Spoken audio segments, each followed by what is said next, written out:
आप सभी को जय मसीह की। प्रभु आप सभी को बहुत आशीष दे कि आप परमेश्वर के वचन को सुनते हैं और मानने की कोशिश करते हैं और उस पर चलने की पूरी इच्छा रखते हैं और कोशिश करते हैं। प्रभु का अनुग्रह आप पर बहुत आयत से हो। और इसी के साथ साथ हम ये आशा भी रखते हैं कि जो वचन जो रिकॉर्डिंग्स आप लोगों के लिए की जाती है, आप इसको सुनने की पूरी कोशिश करते हैं, क्योंकि इसमें आत्मिक उन्नति है आपकी, और इसमें आप ही का फ़ायदा है, और इसमें आप ही की आत्मा का विकास होगा। क्योंकि आपको नीति वचन के द्वारा बुद्धि, ज्ञान और समझ की बातें सीखने और सुनने के लिए मिलेंगी, और उन पर आप चल भी पाओगे। प्रभु का आत्मा आपसे बात भी करेगा, आप चुनाव भी कर पाओगे। और इसी के साथ साथ जिन लोगों के पास समय ज़्यादा नहीं होता, जो बिजनेसमैन है, वो फ़ोन में भी पढ़ने की पूरी कोशिश करें 10 से 15 मिनट।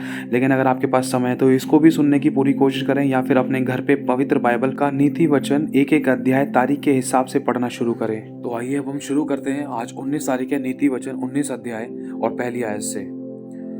जो निर्धन खराई से चलता है वह उस मूर्ख से उत्तम है जो टेढ़ी बातें बोलता है। मनुष्य का ज्ञान रहित रहना अच्छा नहीं, और जो उतावली से दौड़ता है वह चूक जाता है। मूर्खता के कारण मनुष्य का मार्ग टेढ़ा होता है, और वह मन ही मन में यहोवा परमेश्वर से चिढ़ने लगता है। धनी व्यक्ति के तो बहुत से मित्र हो जाते हैं, परंतु कंगाल के मित्र उससे अलग हो जाते हैं। झूठा साक्षी निर्दोष नहीं ठहरता, और जो झूठ बोला करता है वह ना बचेगा। उदार मनुष्य को बहुत से लोग मना लेते हैं, और दानी पुरुष का मित्र सब कोई बनता है। जब निर्धन के सब भाई उससे बैर रखते हैं तो निश्चय है कि उसके मित्र उससे दूर हो जाएं। वह बातें करते हुए उनका पीछा करता है, परंतु उनको नहीं पाता। जो बुद्धि प्राप्त करता है वह अपने प्राणों का प्रेमी ठहरता है, और जो समझ को धरे रहता है उसका कल्याण होता है। झूठा साक्षी, झूठा गवाह निर्दोष नहीं ठहरता, और जो झूठ बोला करता है वह नाश होता है। जब सुख से रहना मूर्ख को नहीं भाता, तो हाकिम पर दास का प्रभुता करना कैसे भाएगा। जो मनुष्य बुद्धि से चलता है वह विलंब से क्रोध करता है, और अपराध को भुलाना उसको सोहता है। राजा का क्रोध सिंह की गर्जन के समान है, परंतु उसकी प्रसन्नता घास पर की ओस के तुल्य होती है। मूर्ख पुत्र पिता के लिए विपत्ति ठहरता है, और पत्नी के झगड़े रगड़े सदा टपकने के लिए समान है। घर और धन पुरखाओं के भाग में, परंतु बुद्धिमानी पत्नी यहोवा ही से मिलती है। आलस से भारी नींद आ जाती है, और जो प्राणी ढिलाई से काम करता है वह भूखा ही रहता है।